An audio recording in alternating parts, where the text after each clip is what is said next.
बिहार विधानसभा चुनाव के नतीजों के बाद से महागठबंधन में लगातार समीक्षा बैठक हो रही है। एक तरफ जहां कांग्रेस दिल्ली से लेकर के पटना तक बैठक कर रही, वहीं दूसरी तरफ आरजेडी के प्रदेश कार्यालय में कल समीक्षा बैठक दूसरे राउंड की ख़त्म हुई है और आरजेडी की तरफ से प्रदेश अध्यक्ष मंगनी लाल मंडल ने जो सूची है, जो बातें निकल कर के आई है, जो उम्मीदवारों ने अपनी बातों को बताया है कि चुनाव क्यों हार गए, उसके अलावा जो जिला प्रभारी थे, जिलाध्यक्ष थे, उनकी जो बैठक दूसरे राउंड में हुई थी, वो तमाम बातों को प्रदेश अध्यक्ष ने राष्ट्रीय अध्यक्ष लालू यादव के पास सौंप दिया है। कहीं ना कहीं कहे तो जिस तरीके की हार हुई महागठबंधन की और राजद की जो 25 सीटों पर सिमट गई, उसको लेकर के राजद के कार्यकर्ता इसको पचा नहीं पा रहे हैं। लगातार कई तरह के सवाल भी उठ रहे हैं कि आखिर में हार किन कारणों से हुई।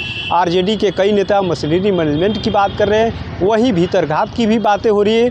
कई नेता ऐसे भी हैं जो चुनाव के दौरान बगावत कर गए, उनके ऊपर हालांकि कार्रवाई पार्टी की तरफ से की गई है, लेकिन अभी भी कई सारे ऐसे नेता हैं जो पार्टी के अंदर रहते हुए कहा जा रहा है कि उन लोगों ने पार्टी का समर्थन नहीं किया, बल्कि चुनाव हरवाने का भी काम किया। तमाम जो तथ्य हैं मंगनी लाल मंडल ने एक एक करके जो है राष्ट्रीय अध्यक्ष को सूची सौंपा है। वहीं इसी बीच आरजेडी के एक बड़े नेता ने पार्टी से इस्तीफा दे दिया। यूँ कहे कि बड़े नेता का विजय कृष्ण हैं, पूर्व मंत्री हैं और पूर्व सांसद है। बाढ़ से चुनाव जीतने वाले सांसद भी थे, नीतीश कुमार को कभी मात देने वाले थे, लेकिन अब उन्होंने पार्टी से अलग होने का फैसला कर लिया है। दलगत राजनीति से उन्होंने साफ एक पत्र लिखा है राष्ट्रीय अध्यक्ष के नाम से और उन्होंने साफ कहा कि अब मैं इस दलगत राजनीति से बाहर निकलना चाहता हूँ। यूँ कहे कि ऐसे समय में ऐसे नेता को साथ छोड़ना कहीं ना कहीं आरजेडी के लिए एक बड़ा झटका माना जा रहा है। एक तरफ जहां समीक्षा बैठक में कई तरह की बातें हुई, चर्चा हुई, कार्रवाई की बातें चल रही कि अब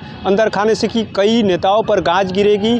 पार्टी के कई नेता जो चुनाव के दौरान तो बर्खास्त किए गए, लेकिन अब जो चुनाव के बाद समीक्षा बैठक के बाद कई नेताओं के जो है बातें निकल कर के आई है कि उन्होंने भीतरघात किया है, उनके ऊपर कार्रवाई की जाएगी। ऐसे में एक और नेता का पार्टी छोड़ना कहीं ना कहीं बड़ा झटका माना जा रहा है। अब देखना होगा कि जो सूची सौंपी गई है क्या आगे चल करके आरजेडी और कई नेताओं पर जो है कार्रवाई करती है, क्योंकि कहा जा रहा है कि इस बार बड़े पैमाने पर आरजेडी के जो नेता है उनके ऊपर कार्रवाई होगी। हालांकि आरजेडी के नेता जो है इसको मशीनरी मैनेजमेंट की जीत और 10,000 रुपये और 3 लाख वोटर तक की, यानी 3 लाख जो वोटर बढ़ाए गए की बात कर रहे हैं कि उनके माध्यम से जीत बता रहे हैं। लेकिन भीतर खाने या हमारे सूत्र बता रहे हैं कि जो कई ऐसे चेहरे हैं जो पार्टी में रहते हुए पार्टी विरोधी काम किए हैं, उनके ऊपर कार्रवाई है। लेकिन इसी बीच एक बड़े नेता का पार्टी से अलग होना कहीं ना कहीं आरजेडी के लिए बड़ा झटका है।